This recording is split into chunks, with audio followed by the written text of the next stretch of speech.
Zvejnieki bija upju un ezeru ieskauti, kas bija pilni ar izsalkušām zivīm. Viņi regulāri tikās, lai apspriestu aicinājumu zvejot, zivju pārpilnību un zvejošanas prieku. Viņi bija priecīgi par zvejošanu. Kāds ieteica, ka viņiem ir vajadzīga zvejošanas filozofija, tāpēc viņi rūpīgi nodefinēja un pārdefinēja zvejošanu. Viņi arī izveidoja zvejošanas stratēģiju un taktiku. Viņi uzsāka pētījumu un apmeklēja konferences par zvejošanu. Daži ceļoja uz tālām zemēm, lai studētu dažāda veida zivis un viņu dažādos paradumus.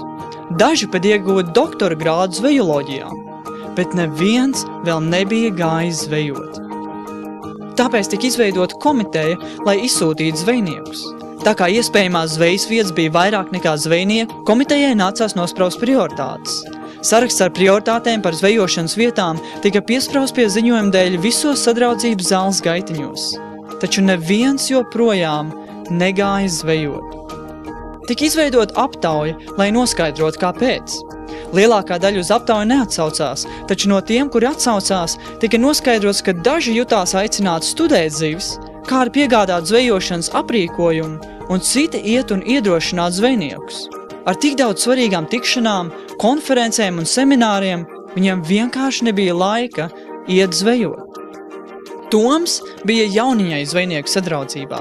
Pēc vienas sadraudzības sapulces viņš devās zvejot un noķēra lielu zivi. Nākamajā sapulcē viņš pastāstīja savu stāstu un tika pagodināts par savu lomu. Viņam tika teikts, ka viņam ir īpaša dāvana zvejot. Viņš tika uzaicināts runāt visās zvejnieku sapulcēs un pastāstīt visiem, kā viņš to izdarīja. Ar visiem uzaicinājumiem runāt un viņu ievēlēšanu padomē, Tomam vairs nebija laika iet zvejot. Taču jau drīz viņš sāk izjust nemieru. Viņš ilgojās atkal izjust zvejošanas prieku. Tāpēc viņš atcēla uzstāšanos, atkāpās no padomas un teica draugam, ejam zvejot. Tas ir tieši tas, ko viņi darīja. Un ticiet vai nē, viņi noķēra zivis. Zvejnieku sadraudzības locekļu bija daudz. Zivis bija par pārim, bet zvejnieku bija maz.